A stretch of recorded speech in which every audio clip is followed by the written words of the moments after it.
série Katla já está disponível na Netflix. Fica aqui no vídeo que nós vamos comentar tudo hoje. Se você não assistiu ainda ou não concluiu, fica tranquilo, porque quando os spoilers do vídeo forem começar, eu vou avisar pra vocês. Então, gente, a série é islandesa, né? E se passa um ano após a erupção do vulcão Katla. E pra quem não sabe, esse é um vulcão real da Islândia. Inclusive, é um dos maiores de lá.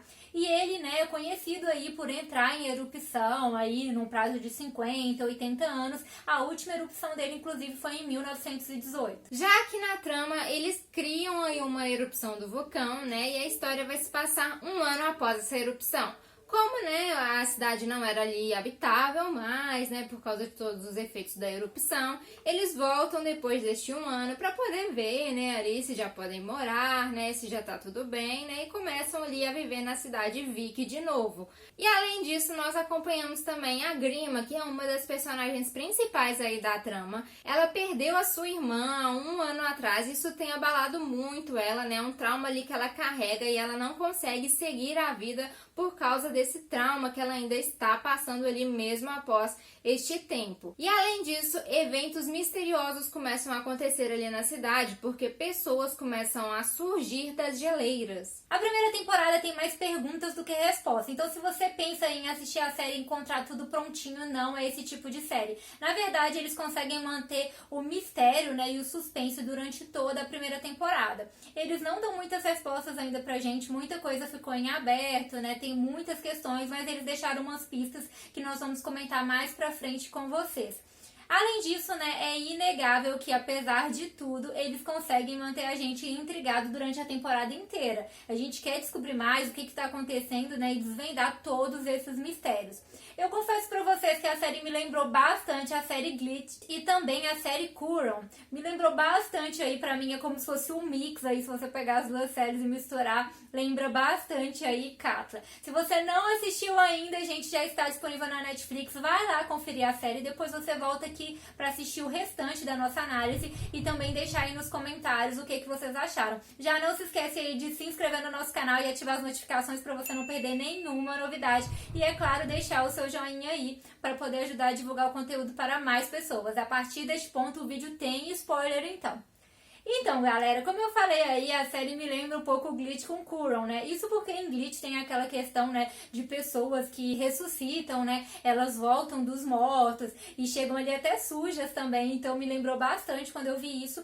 E também Curon, por causa dos doppelganger, né? Ou seja, aquelas cópias ali, como se fossem dublês, né? Que aparecem ali em Curon e nós também vemos aqui aparecer. E acho que no começo fica esse grande mistério, principalmente porque as pessoas que aparecem são muito diferentes. Nós temos ali a Dunhild, que ela é uma cópia, né? A gente vê a cópia dela, né? A verdadeira, na verdade, aparece ali, então fica evidente que ela é como se fosse um clone, né? Um dublê ali dela mesma. Também tem o Mikael, os pais falam que viram ele morrer, ele sofreu um acidente e morreu, então, né, já está em outra situação. E temos a Elsa, que estava ali desaparecida, né, podia ou não estar morta, mas pra frente a gente vê, né, que ela possivelmente estava morta realmente. Então são situações diferentes, o que deixa a gente mais intrigado, né, já que as pessoas não pareciam ter uma correlação em si. E depois tudo fica ainda mais intrigante, quando aparece uma cópia da Grima.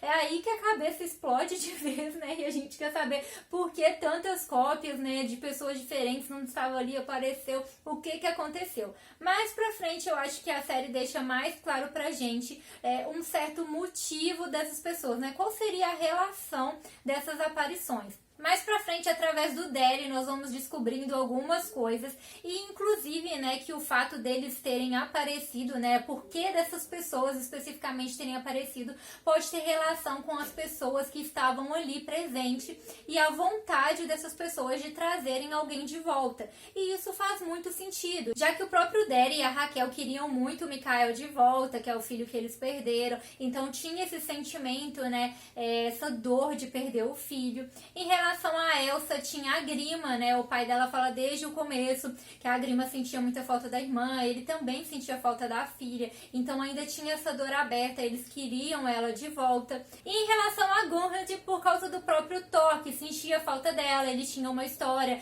20 anos atrás que se perdeu, né? Ele era casado e tudo mais, acabou que eles não ficaram juntos e ele sentia aí uma certa falta, então tinha essa conexão. Além disso, nós vemos também depois aparecendo ali, né, uma outra Grima, né? E no caso, a conexão dela estaria ali com o marido dela, o Kiarta, né? Que dava pra ver ali que ele sentia falta da antiga Grima, né? Quando ela ainda era mais feliz, sorridente, né? Mais companheira, porque quando ela entrou nesse processo aí, né, da perda da irmã dela, ela entrou ali numa depressão, a gente viu ali que ela tomava vários remédios, ela já não, até chegou a falar que não sabia nem se amava mais ele, né? Então, ela já estava num processo muito depressiva, muito triste ali, então ela já não conseguia ser mais aquela Grima de antes, né? Alegre ali, como era o clone dela. E também nós temos a Magna aí, né? Que surgiu ali uma nova Magna, né? Porque a Magna estava debilitada, né? Ali na cama, doente. E o marido dela, o Gisli, sentia muita falta da esposa, né? De conversar, de estar sempre com ela, né?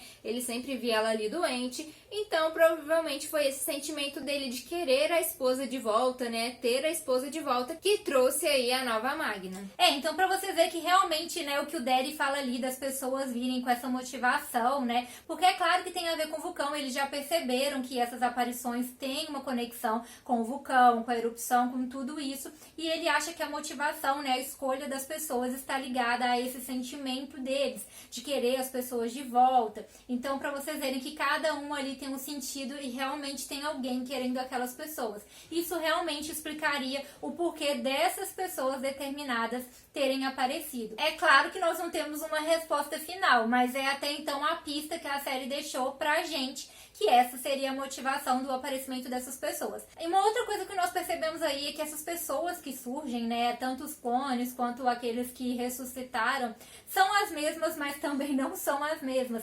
Todas elas tinham alguma diferença, né? E foi isso que acabou dando o desfecho da Elsa. Ela era uma menina mais rebelde no passado, gostava de farrear, de curtir a vida, né? Não tinha tantas responsabilidades e ela retorna se sentindo deslocada, sem se sentir ela mesma. Ela não conseguiu se conectar e tudo isso fez ela não querer continuar ali, né? Realmente. E é realmente um clima muito estranho, porque nós vemos que tanto a irmã quanto o pai também parecem não reconhecê-la bem. É como ela diz, né? Parece que ninguém enxerga mais ela como ela é. As pessoas esperam a Elsa antiga. E apesar de ser a mesma, não é a mesma. Ela tem aí as suas diferenças. E isso aí gerou, né, o seu fim. Ela realmente preferiu morrer, assim como a mãe delas fez. Então foi bem triste. Mas a Grima nem se importou tanto assim, porque ela já sabia que não era a irmã dela, na verdade. E nós temos aí também o Mikael, né? O garotinho ali que aposto que surpreendeu muito a gente aí, né? Com o seu humor maligno ali, né? Porque o Mikael, antes, no passado, ele já tinha aí até mesmo uns indícios ali de sociopatia, né? Porque no passado ele já tinha ali queimado a escola dele, né? Ele sofria bullying e aí ele fez coisas ruins. Ele fala também sobre quando ele cortou a asa do pássaro, né? Então a gente vê que antes de acontecer o acidente dele aí, né? Ele já tinha ali uns indícios, né? Meio ruins. Só que depois piorou muito tudo isso que acontecia com ele, né? A gente viu que ele até mesmo matou pessoas, ele falou em matar o pai dele, ele falou que ia matar quem abandonasse ele. Então ele realmente estava numa versão muito ruim e que o próprio pai dele e a mãe dele, que no início acolheu ele, né, mesmo sabendo ali que não era o mesmo, ela quis ficar com ele. E mesmo assim, ela viu que não se tratava do mesmo, né? Que não era o filho dela, que era realmente uma pessoa que pra eles não dava pra conviver mais. Claro ali, né, que foi uma situação super complicada, porque eles veem ele como uma criança, mas ao mesmo tempo eles sabiam que ele ia acabar matando os dois e até outras pessoas, né? Ele já tinha matado 2 pessoas e ele estava fazendo ameaças, então eles não viram saída a não ser ali dar fim ao Mikael. E nós descobrimos também com o Derry, através da conversa dele com a dona do hotel, sobre os Chandens, que aí, né, fazem parte do folclore europeu, que eram crianças que eram deixadas ali para serem trocadas pelas fadas ou pelos trolls, e eram trocadas ali por criaturas. E é o que ela conta para ele, né, que as lendas falam de crianças que eram trocadas, então elas tinham a mesma aparência, mas na verdade não eram a mesma pessoa. E ela até fala, né, que essas crianças poderiam vir, né, história de ter matado a mãe e tudo mais, e ele se preocupa ali com o Mikael por conta disso. E isso também foi muito importante pra gente poder entender um pouco, né, que não se tratam das mesmas pessoas, né, esses certos clones que aparecem,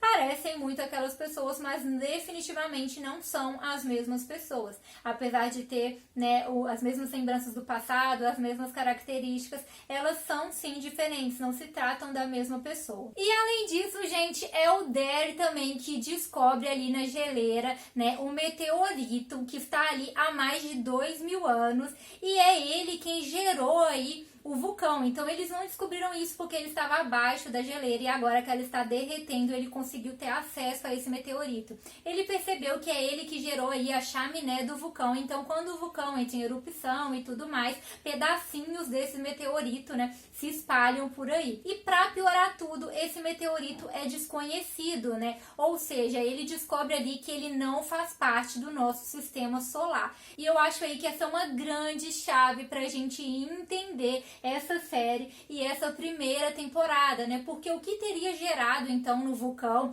esses clones, né? Essa ressuscitação de pessoas que também não deixam de ser certos clones, né? Já que não se tratam das mesmas pessoas, até mesmo aqueles que morreram, eles são certos clones deles que voltam, que ressuscitam. Então, o que estaria gerando tudo isso? Então, com essa explicação do meteorito, a gente já vê que ele não vem do nosso sistema solar. Ou seja, não é algo aqui que a gente conheça, é algo extraterrestre, né? Algo alienígena. Então, seria algo aí realmente extraterrestre que está dando vida a esses clones, que está gerando isso. Então, eu acho que essa descoberta dele foi fundamental para a gente entender esses acontecimentos super esquisitos, né? O surgimento dessas pessoas do nada, elas reviverem. Então a gente já percebe aí que tem um dedinho alienígena nessa história. Então a gente já vê aí que o Derry é de suma importância na série, porque primeiro foi ele que falou ali, né, sobre a conexão que as pessoas têm, né, com aqueles que voltam, que provavelmente isso que estaria trazendo eles de volta à vida ali, né.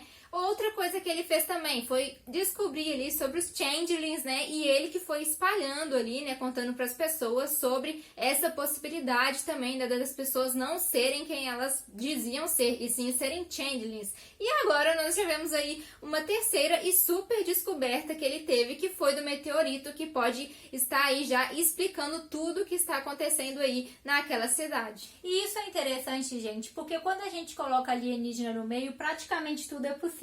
Então aí a gente já não estranha começar a aparecer troca de pessoas, clones, né? Já começa a fazer sentido as coisas. Então eu achei interessante essa inserção e com certeza isso daí vai ser mais explorado na terceira temporada. Então já vamos falar aí mais do finalzinho mesmo da série, sobre quem é que morreu afinal de contas ali em relação à Grima. E então, gente, analisando ali a cena, né? Ela vem e de repente ela decide ali fazer aquele jogo ali pra ver quem que vai morrer, ao invés dela chegar e só matar o clone dela, né? Mas ela fala, não, aqui morrer, né, vive a vida aí normal, como se nada tivesse acontecendo. Mesmo sem ela nem saber o que esse clone é capaz, né? O que ele pode vir a fazer ainda. Isso é porque ela realmente não está bem, né? A irmã dela ressurgiu e ela percebeu que na verdade não era a Elsa, continuou mal, a vida dela mudou naquele humano, ela já não se sente bem mesmo. E aí quando ela vê o marido dela com aquela eu dela do passado, que como ela diz, né, é mais feliz do que eu, é mais alegre do que eu, e ela vê os dois felizes, ela pensa que ele merece essa chance de ser feliz com a ela do passado, mesmo sabendo que não é ela mesma. Então gera essa dualidade nela. Eu acredito que ao mesmo tempo que ela não queria morrer e abrir mão de toda a vida, ela também achava que talvez fosse a melhor solução realmente ela sair de cena e deixar o clone tomar o lugar. E aí nessa dúvida que ela tava, ela teve a brilhante ideia: vamos jogar na sorte e ver quem que vai viver. Exatamente. E é nesse momento que a gente fica ali naquela apreensão de ver quem que vai sobreviver ali. E se a gente reparar aí, né, muito minuciosamente, parece que a série não queria muito deixar transparecer quem que realmente sobreviveu. Mas eu analisando ali, né, lá no inicinho da série, o pai dela, Thor, já tinha falado com ela sobre ela não tocar mais piano, né? Ele perguntou ali, você desistiu do piano? Ele tá desafinado, né? O que já mostrava ali que ela não estava tocando mais. Aí ele fala que vai afinar pra ela, né? E aí no finalzinho, depois dessa cena, ela já está ali feliz tocando piano, né? O que já deu indício aí de que realmente quem estaria ali não seria ela, seria a clone. Além disso, né, na hora que ela vai ali, né, apontar a arma pra ela, a gente vê ali que parece que a roupa ali é a que ela estava usando, né? Aquela roupa bege, né, meio nude ali, aquela camisetinha que eles também tentaram cortar ali, né, pra gente não perceber quem que era, mas ali naquele momento parece realmente ser a blusa que ela estava usando. Então, até então, a gente vê que, na verdade, quem morreu foi ela mesmo, né? A real. E quem está ali agora seria a clone ali, vivendo a vida dela. A série brincou bastante com isso, aquelas jogadas no espelho pra gente confundir quem que tava de um lado e do outro. Analisando bem a cena, parece que era a vez dela, da Grima real, né? No momento em que parou, pareceu que era a vez dela. Também, né, eles, quando ela sobe, assim, parece realmente que é a blusa dela. E depois, pra fechar a ideia, eles colocam ela tocando piano, que, como a Jéssica disse, né, o pai dela já tinha aí mencionado que ela não fazia mais isso. Então, os indícios que a série deu pra gente é que não se trata dela, mas é claro que pode ser só uma brincadeira e pode ser que ela mesma tenha decidido tomar essa nova identidade. Se eu vou viver, então agora eu vou tentar ser aquela Grima mais feliz que todo mundo queria, que o meu marido queria. Pode ser isso, mas os indícios que a série deu pra gente é que realmente foi ela que morreu, gente. Deixa pra gente nos comentários quais que são as suas teorias. Vocês acham que realmente as pessoas que voltaram têm aí, né, o motivo delas terem sido escolhidas para voltar é a conexão, a ligação, o pensamento e vontade, né, daqueles que ficaram de ter elas de volta? Vocês acham que a série vai trabalhar melhor a ideia alienígena? Deixa tudo pra gente nos comentários. E vocês acham que foi a Grima real que morreu ou a Grima clone, né? A gente ficou chateada aqui porque é claro que a gente quer, né, que a real viva, até porque o clone não é ela mesma e nós não sabemos, né, o que a transformação que esses clones podem sofrer, o que eles vão fazer. Pode ser que eles fiquem do mal aí. Deixa pra gente todas as suas teorias nos comentários. Então é isso, galera. Tchauzinho.